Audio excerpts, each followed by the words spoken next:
Team, thank you for coming our church, Chester Baptist Church. Yes, we are so great. We are so blessed because of you today. Today your preaching is so amazing. I know that you teach preaching in morning college. Oh, I listen to your preaching in our church.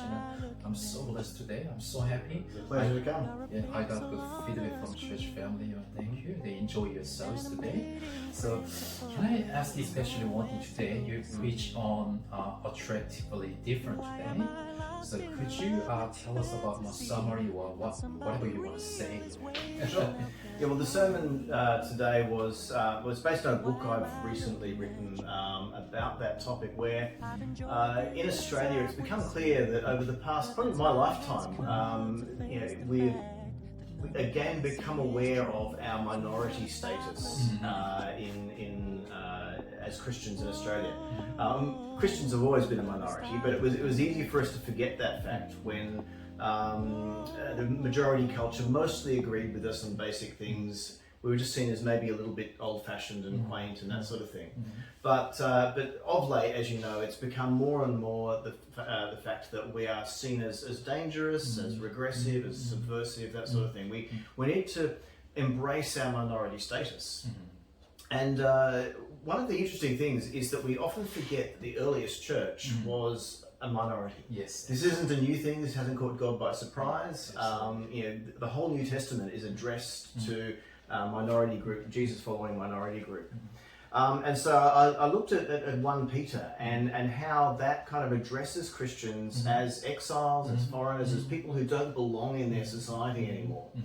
And one of the important things to note is that when people research what happens to religious minorities, normally one of two things happens. Normally they either, after a while, they assimilate, they become like the culture around them, and so they cease to exist because it's too hard to maintain that difference. Absolutely.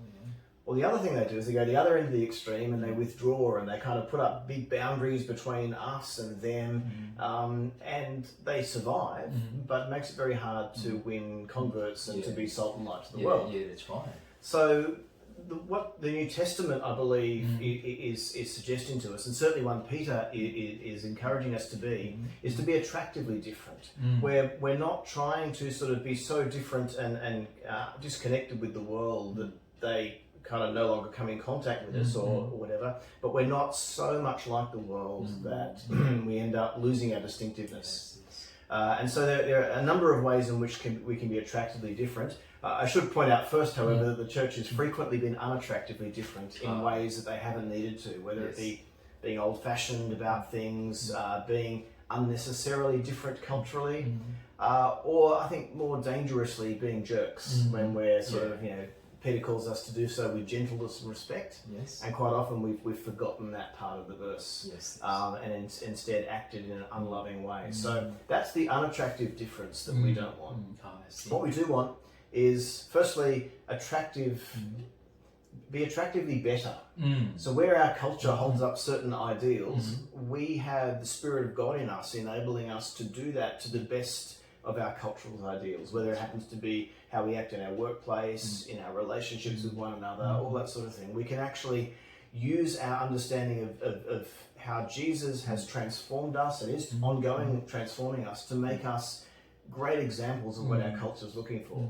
And so that's where we can be quite attractive, and people will see, oh, these Christians, they're doing this, they're looking after the poor, they are welcoming those where the rest of the world may reject those people, we're accepting them. That's great. The difficult part is where we're called to be attractively different, where different from the world around us. This is where the world and its values and God and His values are quite different.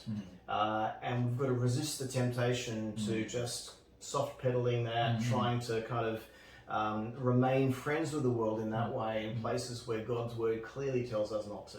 And so it's that where we are being different and countercultural is where that's the challenge. But Peter assures us that for a start, God will vindicate us. But also that can actually win people over. Even though they might think, oh, that's weird, they respect the fact that we have a set of beliefs and values and we're living consistently with that. Yes. As long as we do it, not being jerks, right, but with gentleness and respect. Yes, yes. So that's the key thing, is where we have to be different from the world. Let's do that with that sort of love, gentleness, respect, without wavering on what it is that we believe God has said. So that's the challenge, and we need another generation of believers to take up that challenge, because it's very different now in the 21st century from, say, when I was growing up as a kid, where being different from being a Christian wasn't that bad, really, in the grand scheme of things. Whereas now we're getting more and more hate from it. Some of it we've deserved, but a lot of it we don't. And so we need a generation of leaders to be raised up to navigate that challenge of being attractive in our difference. So that's what this morning's message was all about. Oh, so good, so good. Can I ask one more quick question? Sure, go for it. So how can we apply to this is our context? Yeah. So we are living in uncertainty during COVID-19. So can we apply any with your sermon point today? Could you give more advice? Yeah, look, I think one of the ways in which Christians, I'll start my answer again, because about a week before, I think all of Australia suddenly realised that this pandemic was a big thing. I remember there was that time in, I think it was February, where we all started laughing about the fact that we were hoarding toilet rolls. Oh, yes, yes.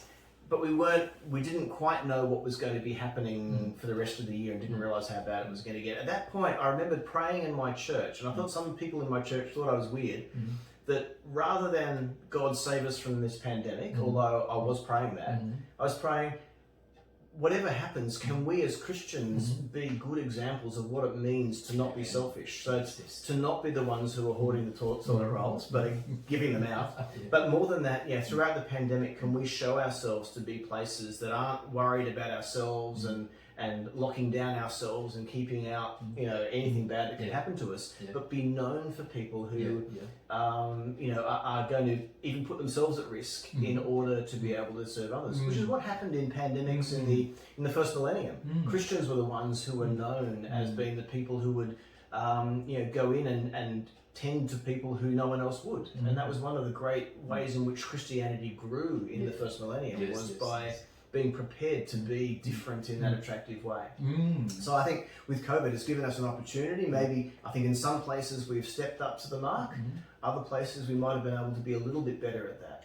But that's, I think, one of the challenges in the 21st century is whenever things are going badly, to demonstrate what it's like to give of ourselves for others. And I think that's when we'll start to win back people with our attractive difference, rather than have them major on the issues that that maybe we've made too loud in the past. Oh, thank you so much. You're a good point there. Thank you. So our church family will be listening to this message again, and also they can apply to their context. Thank you, team. Thank you for coming today. Really appreciate what you preached today. Thank you. See you next time. Thanks.